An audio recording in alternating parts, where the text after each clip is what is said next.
These projects are more than just highway design. They're more than just moving utilities out of the way. This was environmental justice and a social equity type of a project. In a way, it's kind of an engineer's dream, I guess. Newtown Pike is a major exit off Interstate 64 and 75 into Lexington, Kentucky. Already a multi-lane roadway for several miles before reaching the downtown area, once it did reach the city center, it did not continue. That's where it ran into Davis Bottom. Plans to alleviate traffic congestion by extending the Newtown Pike around the downtown had been started and stopped repeatedly over the decades. The challenge was to address the critical transportation need without unfair burden to the low-income, historic, and cohesive community of Davis Bottom. There were plans for the original Newtown Pike project to go through this whole area that date back all the way to the 1930s. The Davis Bottoms area was going to be wiped out. My father and his family moved down here, and that was in 1942. It's been 5 generations of Demases that have lived down in here. Started with my dad, with my grandmother, grandfather, my dad, my kids, and now I've got a granddaughter. I'm Hazel. Come from Urban when I was 3 years old. I've lived here my whole life, so it seems like home. In the 70s, there was an attempt to put an interstate design through this neighborhood, and the neighbors actually stopped that road project. The longer the project was tabled, the greater the transportation need became for downtown Lexington. By the mid-1990s, there was renewed interest in pursuing the Newtown Pike extension to alleviate congestion. In 1998, funding for the project was procured. A local, state, and federal agency partnership was formed. This partnership developed a set of guiding principles that addressed the traffic congestion, multimodal, and safety issues, while also emphasizing community outreach, environmental justice, housing, and neighborhood aesthetics. And I like to call the guiding principles document our conscience for the project. It became the conscience that guided every decision that we made. Federal regulations under the National Environmental Policy Act required that an environmental analysis be prepared for the project. We did follow the NEPA process.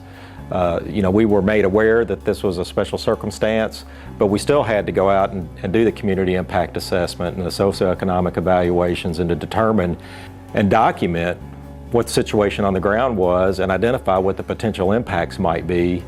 A community impact assessment was conducted to help the team understand how the project could impact the Davis Bottom community.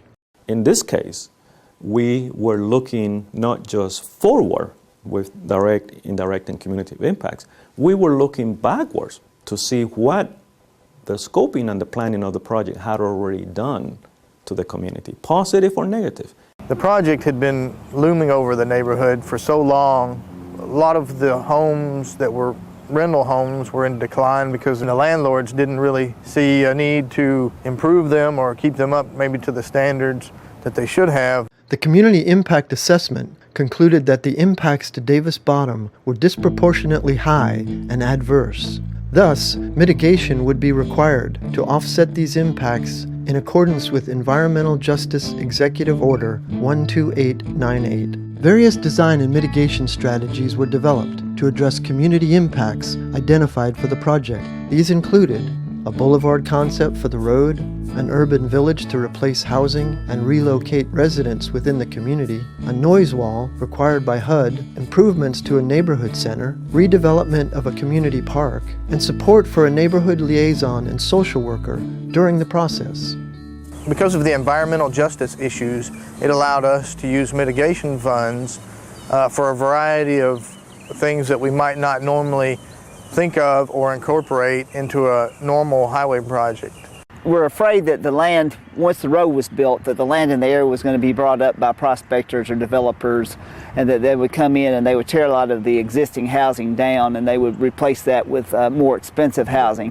The project team brought in urban planners and architects to develop the urban village plan. As the team worked on the plan, they researched options for keeping the new housing affordable for the residents and managing the land where the new urban village would be developed.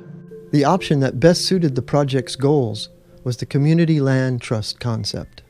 which is ultimately what we decided to go with because it protected the property, it kept it affordable by using an entity to manage the property and hold it in trust.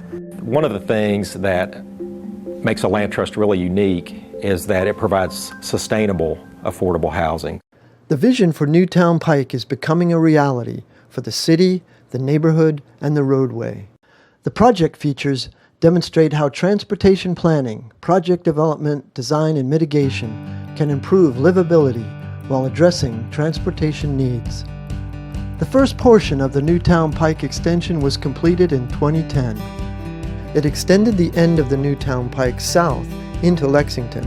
The remaining phases of the project will continue south and connect to the University of Kentucky. The first phase of the new urban village, called Davis Park, was completed in 2014. In 2015, additional housing units are scheduled for completion. To see the entire neighborhood and the folks that we'd worked with so long, to see them happy, made me extremely happy that day. I could not have been more pleased with any project that I've ever worked on in my entire career than to go down to the groundbreaking and then the ribbon cutting when we finally had the houses completed. When I first come down here, you know, I was like, wow. It's like just like I had moved somewhere else, not on the same street, you know. And then I was sitting out here one night and I was looking and I was like, I'm looking at the Lexington, Kentucky skyline. I thank God I lived to see it. I think the Newtown Pike Extension project is a very unique project because it's a project with a heart. It looks at these displaced residents not as just people that have to be moved out of the way, but people that they want to work with and walk along beside of. I think that the displaced residents are the human face of the project. If I may say, this has been the most challenging, but yet the project that I have liked the most in almost 35 years in federal highways, because it's about people, and it's a chance to do something right for a community.